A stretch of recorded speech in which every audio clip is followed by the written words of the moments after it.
Hello दोस्तों, मैं हूं आपका दोस्त मनोज कुमार और आप सभी का स्वागत है द प्रयास एकेडमी में। दोस्तों, यदि आप कॉमर्स फील्ड में पहले बार आए हो तो आपको यह जानना बहुत जरूरी है कि दायित्व क्या है, पूंजी क्या है, संपत्ति क्या है, लेन देन क्या है, क्रय क्या है, विक्रय क्या है, पूरा आपको जानना बहुत जरूरी है। दोस्तों, आज की यह वीडियो में दोस्तों हम लोग आपको एक एक चीज पूरा डिटेल में बताने वाले हैं, तो बने रहिए हमारे इस वीडियो के साथ।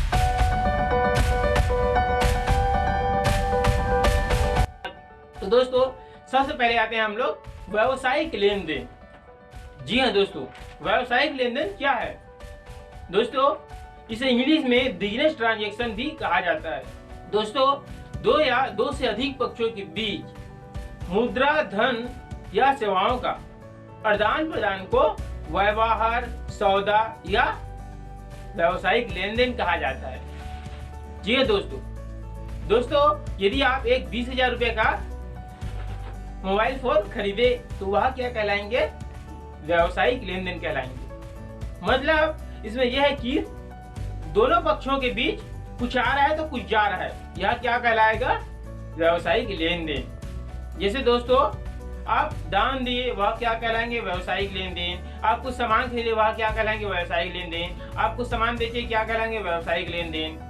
उसी तरह दोस्तों, एक और आता है कि साख क्या है? तो दोस्तों, उधार व्यवहार को साख कहते हैं। जैसे दोस्तों,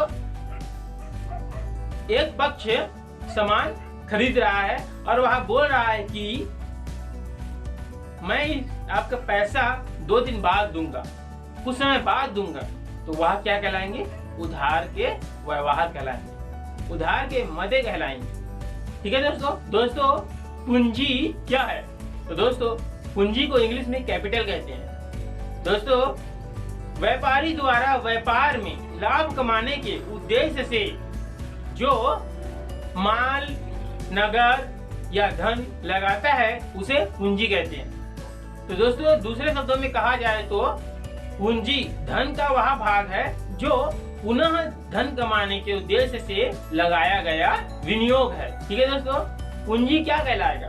अपने भाषा में बोले जाए तो पूंजी क्या है? तो आप यदि एक दुकान खोल रहे हो, ठीक है दोस्तों, एक मान लीजिए कि आप एक पान ठेला खोले, उस पान ठेला को बनाने के लिए आपको पैसा देना पड़ेगा, उस ठेला को बनाने के लिए पैसा देना पड़ेगा, तो वो ठेला क्या हो जाएगी? आपकी पूंजी हो जाएगी। आपने वहाँ पर नगद पैसे लगाए, वो क्या कहलाएंगे? आपको पूंजी हो जाएंगे। जैसे कि आप 10,000 रुपए दिए और उसके लिए कुछ सामान खरीदे, वो क्या कहलाएंगे? आपके लिए पूंजी कहलाएंगे। ठीक है दोस्तों, आहरण क्या है? तो एक व्यापारी द्वारा अपने व्यापार से अपने निजी उपयोग के लिए निकाले गए माल, धन, रुपए, वह रकम आहरण कहलाएंगे। ठीक है दोस्तों, यदि आप एक व्यापारी हो, ठीक है दोस्तों, आप एक व्यापार कर रहे हो, मान लीजिए आप एक कपड़े का दुकान खोल लीजिए, ठीक है।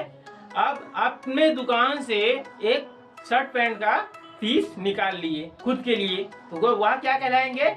आहरण कहलाएंगे। और दोस्तों, यदि आप अपने व्यापार से अपने निजी उपयोग के लिए, जैसे घर के उपयोग के लिए आप पैसे निकाल लिए व्यापार से, जैसे कि 500 रुपए व्यापार से निकाल लिए घर के उपयोग के लिए, तो वह क्या कहलाएंगे? आहरण कहलाएंगे। दोस्तों, दायित्व क्या है?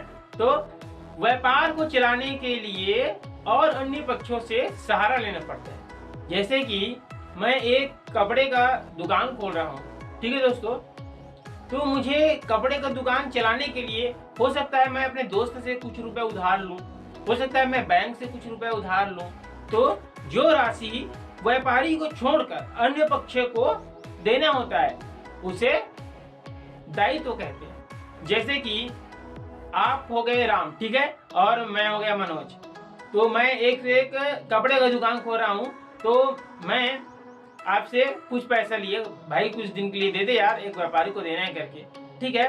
तो यदि आप मुझे 5,000 रुपया दिए, ठीक है, तो वह क्या कहलाएंगे? 5,000 रुपया मेरे लिए दायित्व है, मुझे कल आपको देना पड़ेगा उस पैसे, तो वह क्या हो जाएंगे? दायित्व हो जाएंगे। ठीक है दोस्तों, दायित्व 3 प्रकार का होता है। एक तो होता है आपका स्थायी दायित्व, दूसरा होता है चालू दायित्व, और तीसरा जो होता है सहयोगी दायित्व। दोस्तों, स्थायी दायित्व वह होता है जो एक लंबे समय के बाद आप उस पैसे को भुगतान कर रहे हैं। जैसे आपने एक बैंक से लोन ले लिया है 5 साल के लिए। ठीक है दोस्तों, तो वह क्या कहलाएंगे? स्थायी दायित्व। और चालू दायित्व क्या हो जाएंगे दोस्तों कि आपको एक व्यापारी को देना है तो वह चालू दायित्व हो जाएंगे। जैसे कि आपने एक व्यापारी से उधार माल खरीद कर लाया है, उसे 1 महीने बाद देना है, वह क्या कहलाएंगे? चालू दायित्व। और सहयोगिक दायित्व दोस्तों, वह संभावित दायित्व है। ये सहयोगिक मतलब संभावित दायित्व है, जैसे कि कब आ जाए उसका कोई ठिकाना नहीं है। दोस्तों संपत्तियां क्या है? तो दोस्तों व्यापार के सहयोग के लिए जो वस्तुएं खरीदी जाती है उसे संपत्तियां कहते हैं। जैसे कि भवन, भूमि, फर्नीचर इत्यादि ऐसे वस्तु दोस्तों जो व्यापार के सहयोग के लिए क्रय की जाती है, न कि उसे विक्रय करने के लिए की जाती है। ठीक है दोस्तों, अब आ जाते हैं संपत्तियां दोस्तों 3 प्रकार के होता है, स्थायी संपत्ति और अस्थायी संपत्ति और अमूर्त संपत्ति। दोस्तों स्थायी संपत्ति में वह आ जाता है आपका भूमि, भवन, फर्नीचर इत्यादि दोस्तों आपका स्थायी संपत्ति में आ जाता है। और अस्थायी संपत्ति दोस्तों वह आता है जो कुछ समय के लिए उसे रखा गया हो, जैसे कि बैंक का शेष हो गया, रोकड़ हो गया इत्यादि अस्थायी संपत्ति होते हैं। ठीक है दोस्तों, मतलब चालू संपत्ति। अमूर्त संपत्ति उसे कहते हैं दोस्तों जिसे न तो देखा जा सकता है न तो छुआ जा सकता है, सिर्फ महसूस किया जा सकता है, जैसे कि ख्याति, इंग्लिश में से दोस्तों गुडविल कहते हैं। ठीक है दोस्तों।